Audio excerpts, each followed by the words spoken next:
Nightly greetings, one and all. William Theo here, homegrown and happy to be bringing you PTV News now.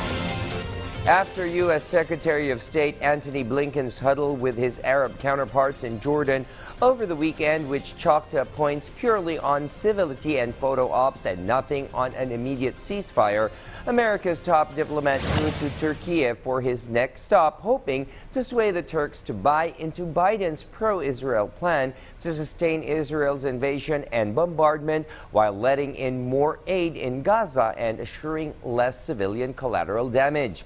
Blinken's trip to Turkey is to assuage Ankara's anger over the Biden's pro-Israel stance that has kowtowed and capitulated to Israel's Netanyahu's my way or the highway approach on the war versus Hamas in Gaza. Before heading for Turkey, Blinken also took side trips to Cyprus and Iraq to convey and convince Iraqis and Cypriots that an immediate ceasefire tends to allow Hamas to regroup and launch more attacks against Israel troops and prolong the war's timeline. Interestingly enough, Blinken was spotted wearing a bulletproof vest in his stay in Iraq.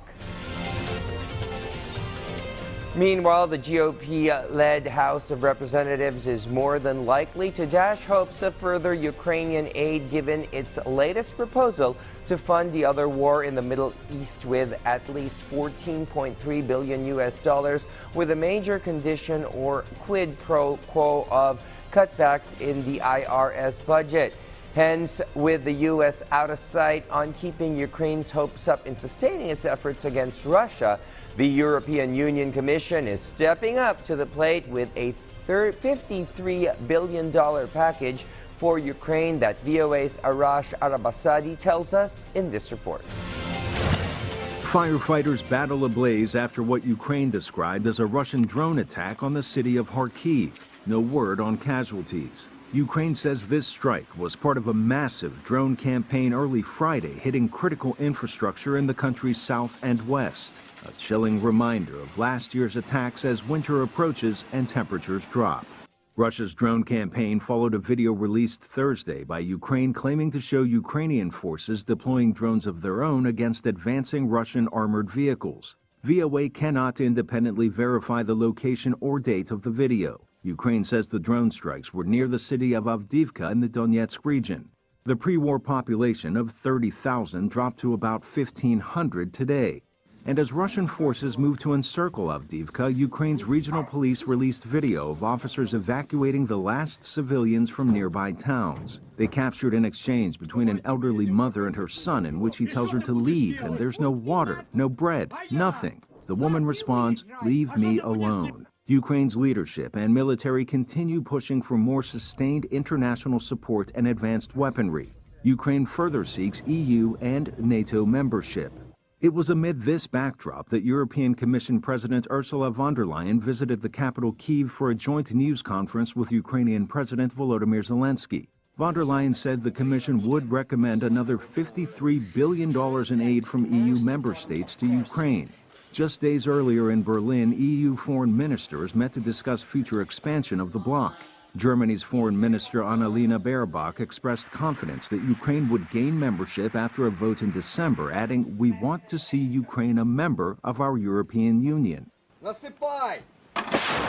Back on the front lines in Ukraine's Donetsk region, soldiers staffing artillery say they've noticed an uptick in Russian artillery use over the last month, something the South Korean intelligence service blames on its northern neighbor after alleging Pyongyang provided Moscow with more than 1 million shells. It's all adding up to a situation wearing down on soldiers and civilians alike. A lot of people, of course, in the world are tired.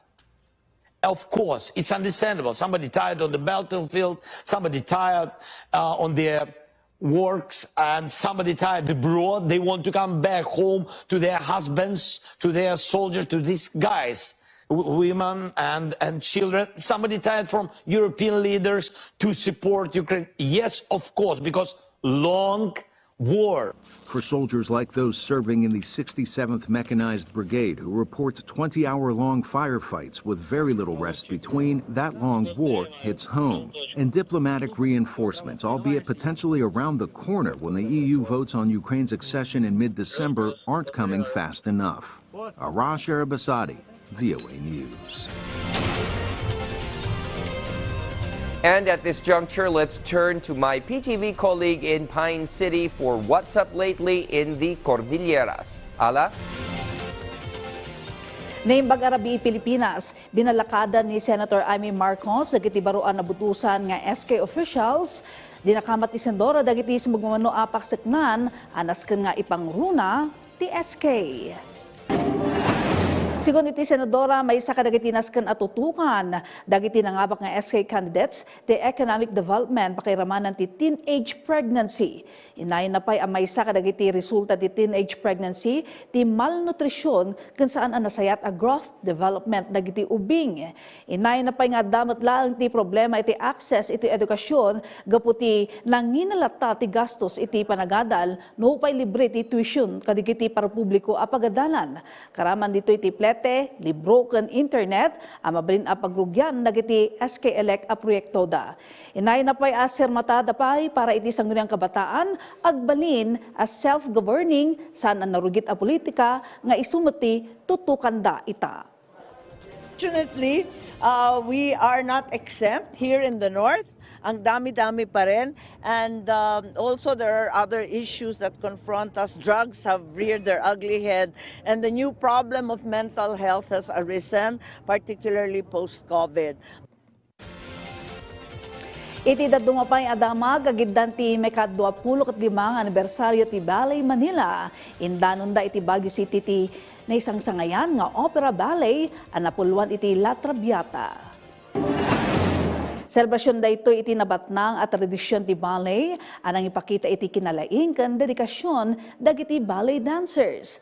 Kang runa natampok ti opera ballet La Traviata. Arami da ito ni Giuseppe Verdi, ngayon pataros ni prima ballerina Lisa Macua Elizalde. Imparangbat ti direktor ti Ballet Baguio kan dadumapay a choreographers, dagiti na dumaduma a classical kan contemporary ballet. Nangibat iti silver gala iti naununeg, panangipateg iti ballet.